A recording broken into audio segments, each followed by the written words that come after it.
Hey everybody, Blair Stalker with Wisecraft Handmade here, and I am excited to talk with Timna Tarr today. Timna and I have known each other a few years now in the quilting industry, and I just adore her work. During, gosh, I think it was during lockdown, I took your class, I think, and I watched it. I haven't actually done it, but I wanted to do, a mosaic of our cat. So yeah, I really loved it. And Timna has a new book called Stitched Photo Mosaic Quilting, which just came out October. So just about 2 months ago. Yeah. So okay. New. Yeah. So I thought it would be fun to talk to Timna about her new book and what she's been up to. So welcome. Thank you. Thanks for having me. And Blair was very generous and wrote a really nice blurb for my book, which was really, really great. I appreciate that. Oh, I was happy to do. Isn't it funny that we call them blurbs? I know.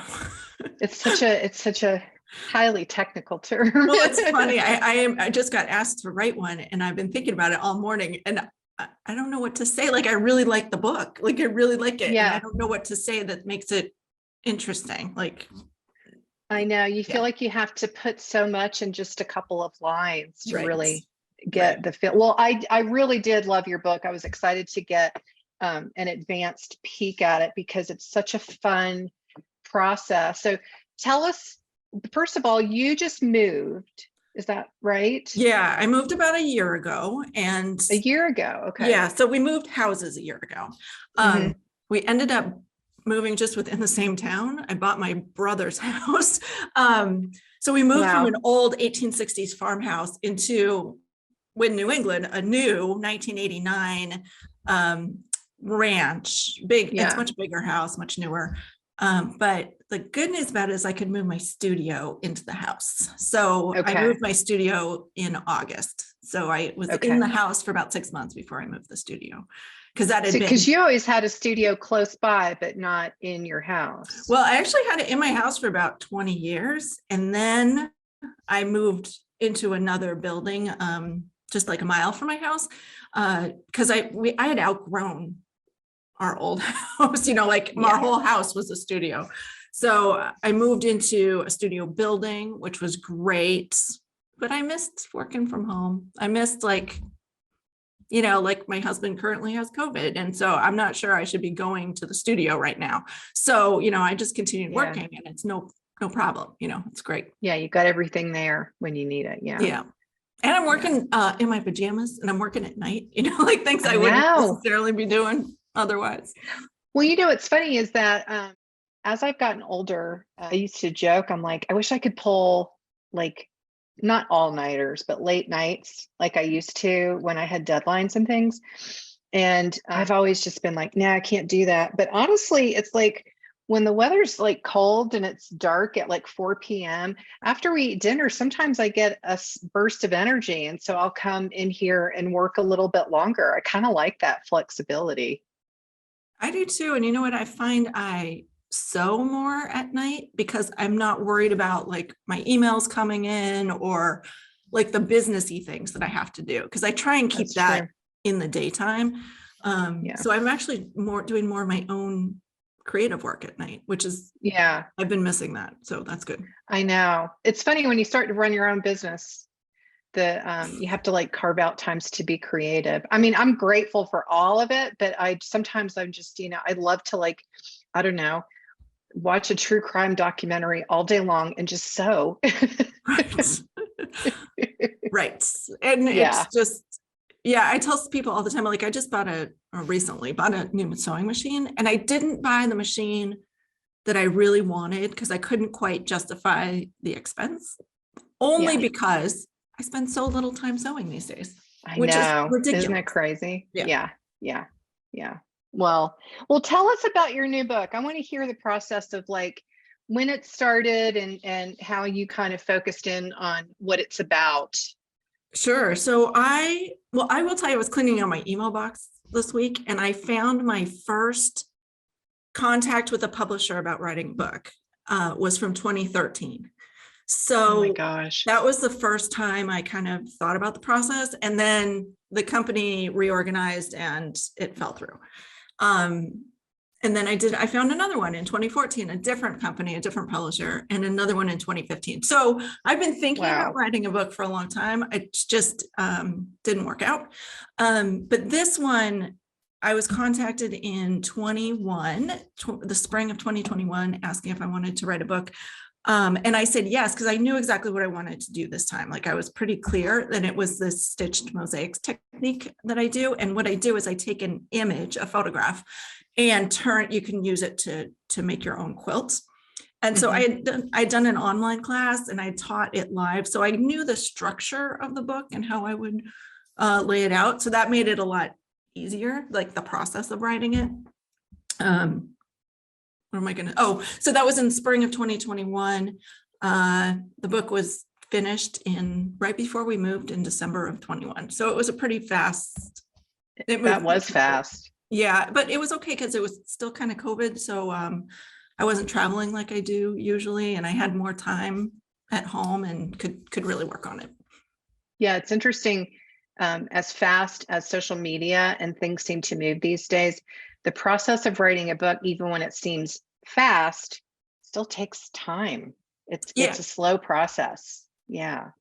Well, yeah, it's It's very, it's slow, but it also was good because it really made me think about things and like, what do I really think about this? And how would I, it's going to be documented forever. Like, so it made me really think about things. Well, that's true. That's true. Yeah. And so the book talks about the photo mosaic technique that you've done on the quilts behind you. You've done a whole series. Explain to people watching exactly what that entails. Yeah, I'll show you. I have a picture here. So here are a couple of donkeys. And what I do is I take a photograph that I want to work from and I blow it up to the finished size of this quilt. So this image is the same size as the donkeys behind me. Okay. And then I grid it off in a 2-inch grid, which is kind of arbitrary, but that's what it is.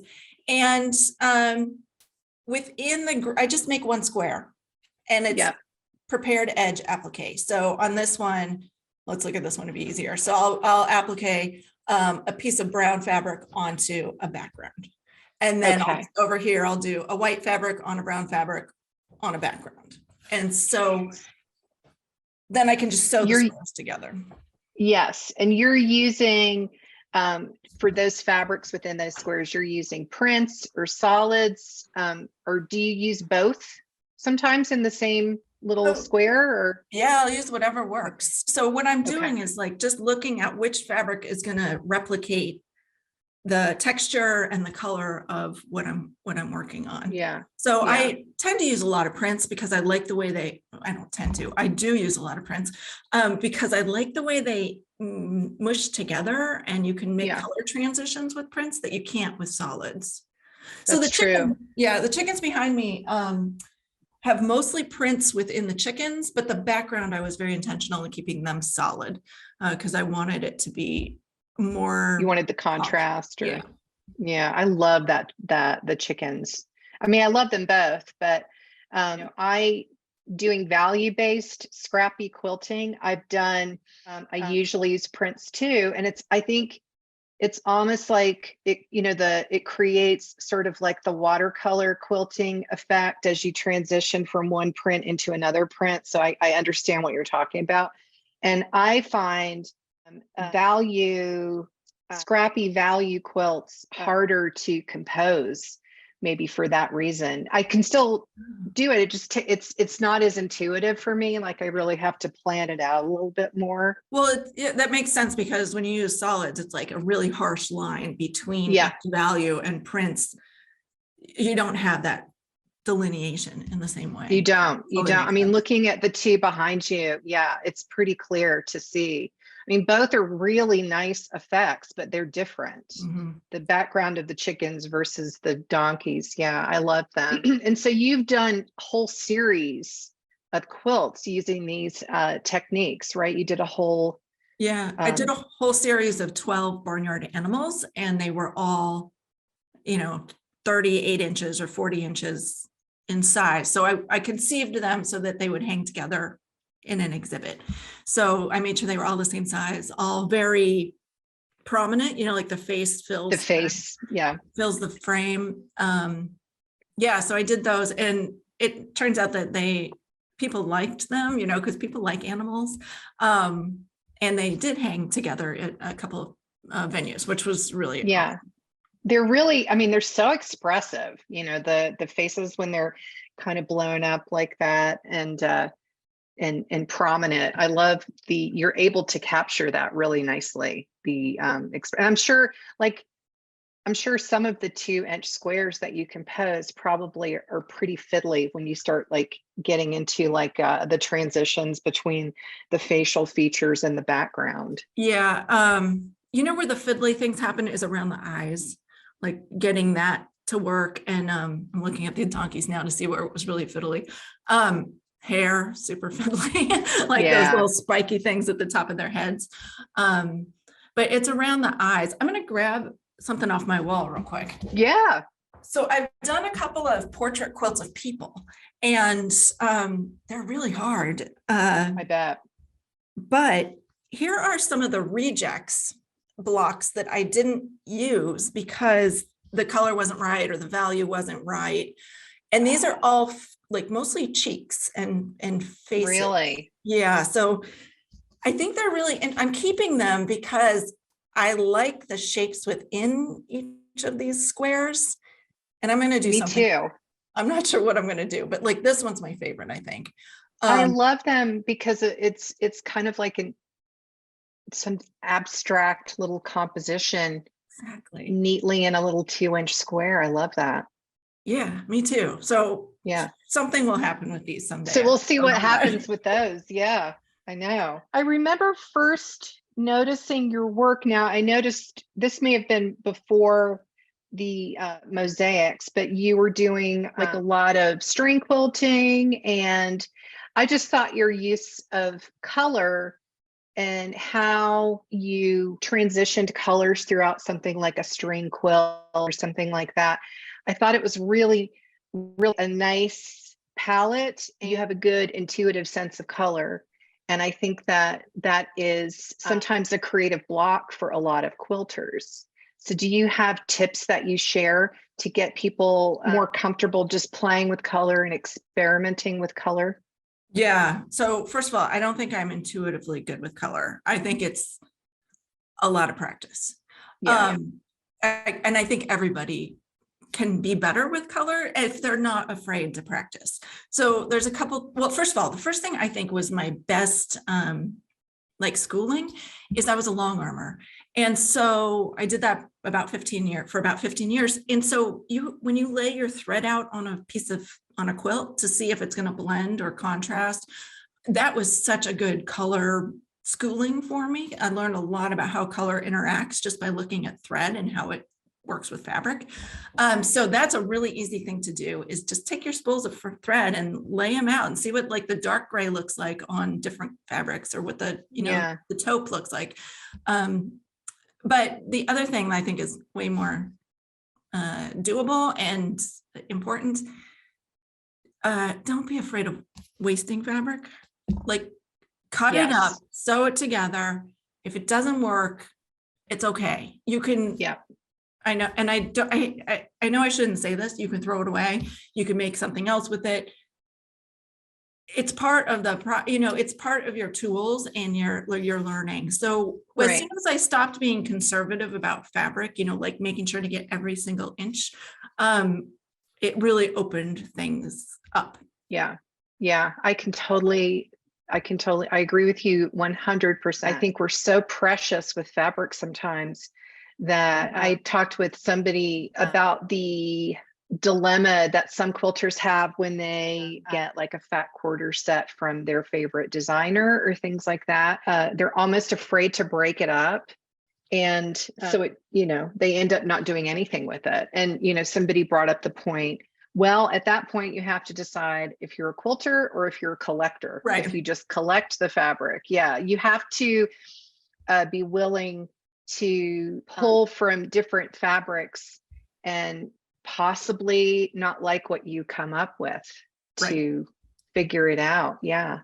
And And I know when I took a workshop many, many years ago from Denise Schmidt, she had us pull from paper bags to kind of blind pull so that we didn't know what we were looking at. And I still sometimes use that myself. You know, if I feel like I'm just being too rigid but I'm not there yet on like the design wall, I'll just start letting chance be my guide just to see what happens. yeah, and I don't store, well, first of all, if I had a fat quarter bundle of something, I don't store it together. I sort it into color families. Yeah. So, if I have a Tula pink packet, the pink ones go into the pink bin, the orange ones go into the orange bin. I don't keep them together. But one thing I do is I design fabric, and I should not say this, but I don't think you should keep the lines together. I think quilts are much more interesting if you mix all the different lines and different eras and you put them all together.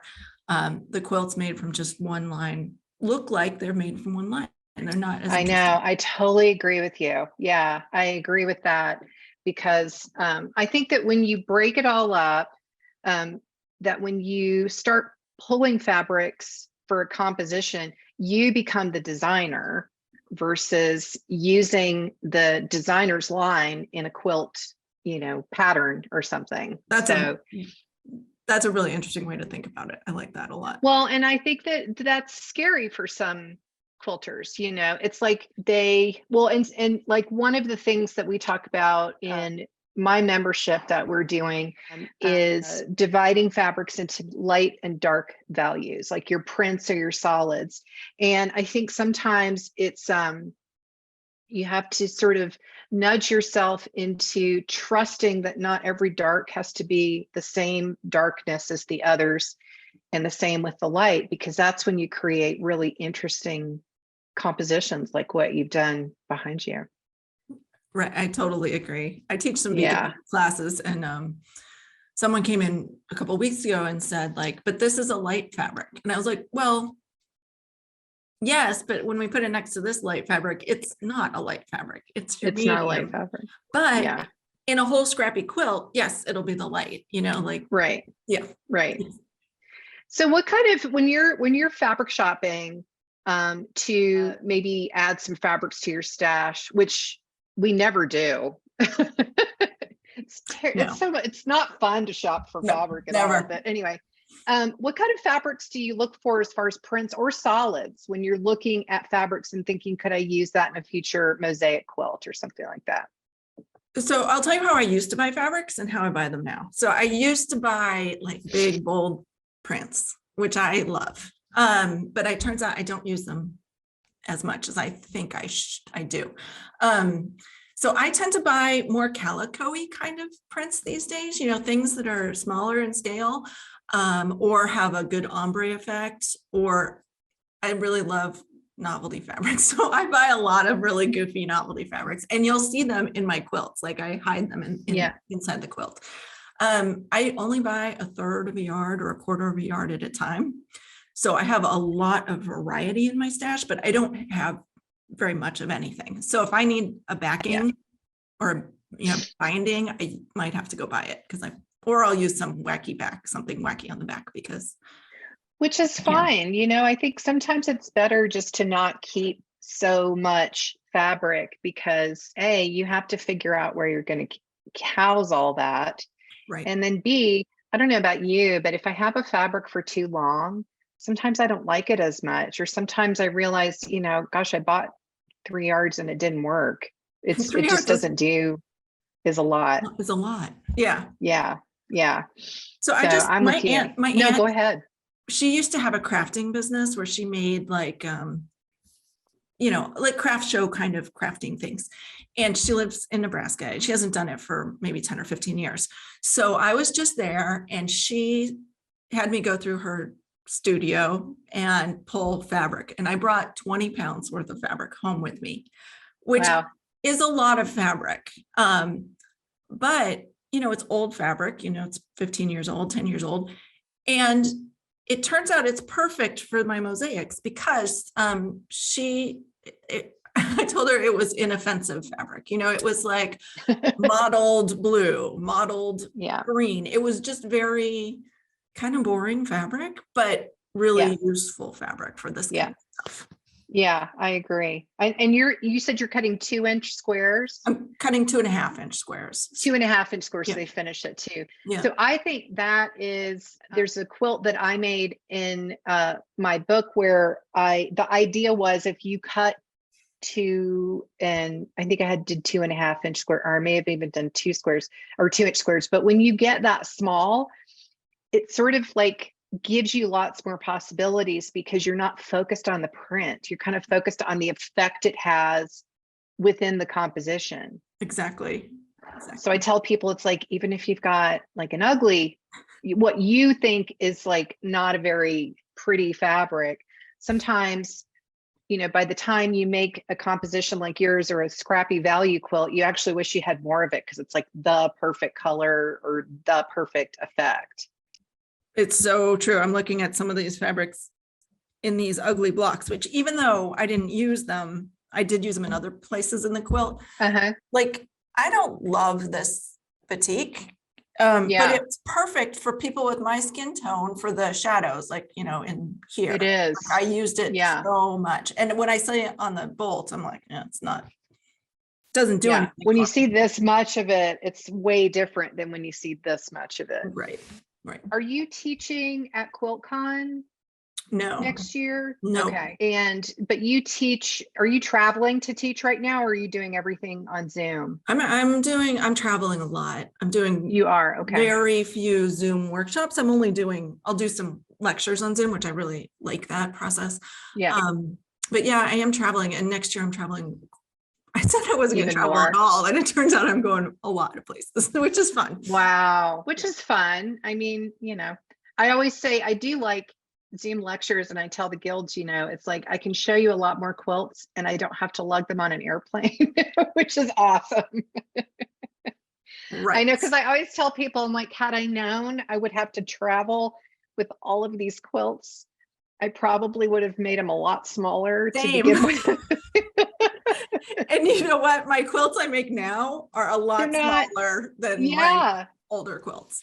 Well, I love the size of the ones behind you because they really are kind of like portrait size. Like, I feel like it's the perfect size to put it, like hang it as, an art piece on the wall. And my mother-in-law, who passed away a couple of years ago, she loved donkeys. Oh. So, I mean, she would have adored, they had 2 donkeys for a while, and she would have loved to, she would have talked to that piece up there. Yeah. So Good. expressive. Yes, she loved it. She loved it. So what are you working on now? Are you doing some book related events? What am I doing right now? So actually, I usually take December to work on my own work. So I started doing that when I was long arming. I decided it was too crazy to try and get everybody's Christmas projects done. And so I cut off when I would work for people at the beginning of December, and then I work on my own work. So right now, like, I made the donkey basically this past week. That's kind of what I worked on. I want to make something fun that's new and different. I don't know what it is, but it might be something related to these guys. But then come January, I'm back to teaching, and I'm going to do, I'm going to have a fabric line come out next year. So I'm getting ready to prep for that. I have to think about designing a new line of fabric. That's great. Yeah, it's good, but it's, I have ideas. Got to keep churning. Yes. Yeah. Yes. But I need some time to like think and just be. Yeah, you do. Yeah. And it's good that you do that, that you take December off. I think it's so important to feel like we've got time to sort of let new ideas churn. And I know for me, when we moved to Santa Fe, I was without a studio for about a year in 2020. And we were sort of Yeah, it was like part of 2020 and 2021. And I did not have space to make things. So I needed to do, if I was going to do something, it needed to be like handwork or something like that. And that's where I was looking around. All my fabric was in the garage. And one day I'm looking and I remembered I had this vintage quilt square chicken scratch on gingham. And I'm like, Right. maybe I'll just play with that, because you just never know where it's going to lead, And that's the fun part. I mean, that it might not be fun when you're kind of like struggling a little bit, but Yeah. that's where the good stuff happens, is in Really? spaces. Yes, it does. Yeah, for sure. So tell me about your fabric line. Your first fabric line is out now, right? Or is it all sold out, or It's can mostly you still sold find out. it? Okay. Yeah, it's mostly sold out. But it was sort of like prints of some of your mosaics. And it's so, I don't know if your future lines are going to be like that, but I thought it was so cool, the idea of printing those mosaics on yardage.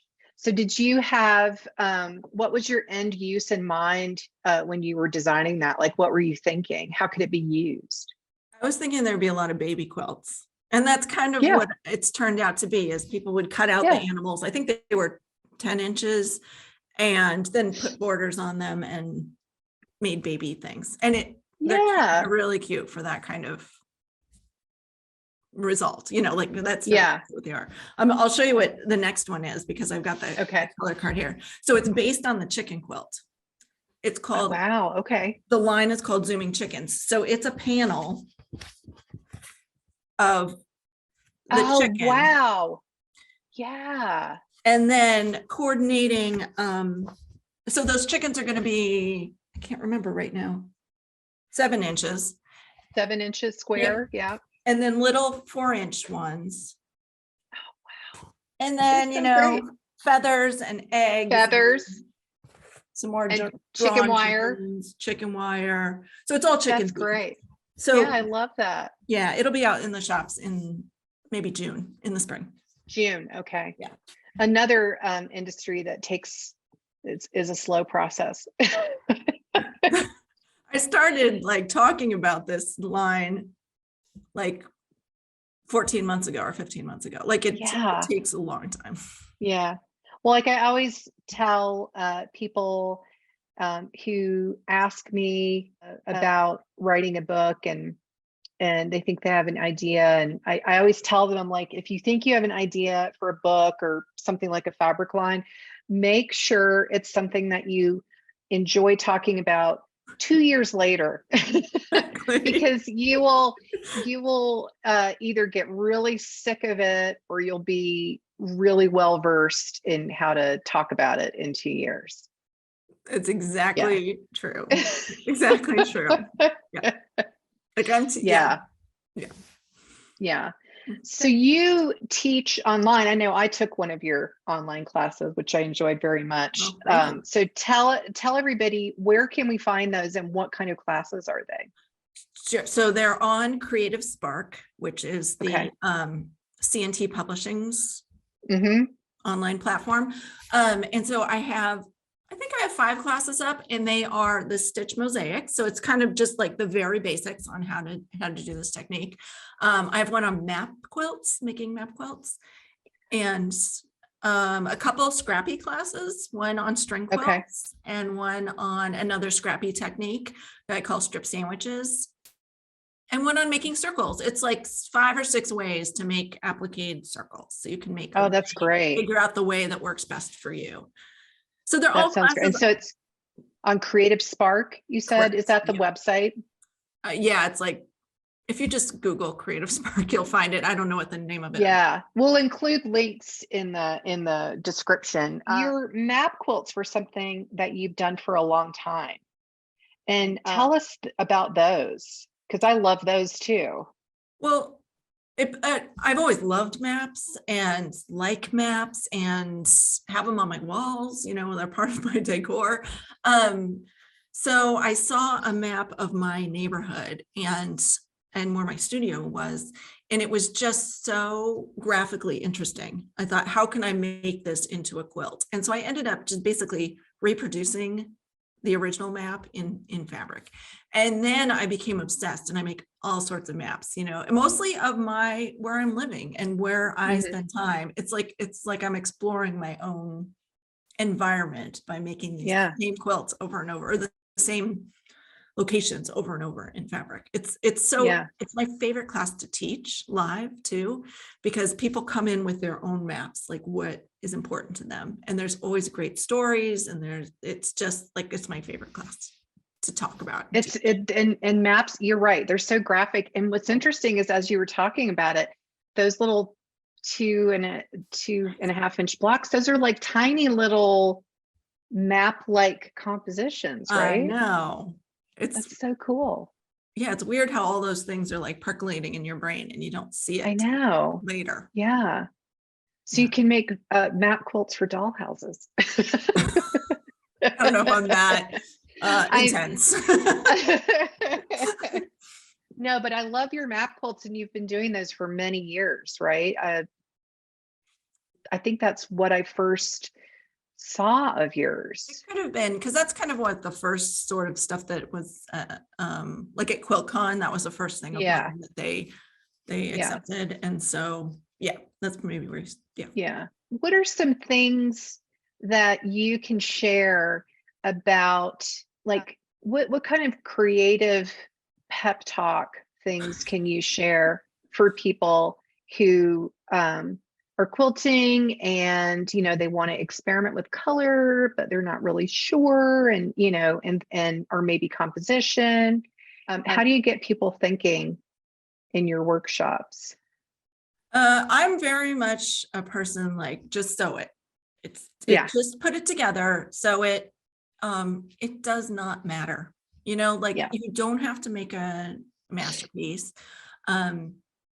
It's not precious. It's just fabric. We're not like art surgeons, it's just sew it together. In my old studio, I haven't put it up yet in this studio because I had words across my design board that said "do the work," and basically it's just like telling myself, just sew, just put it together. It does not.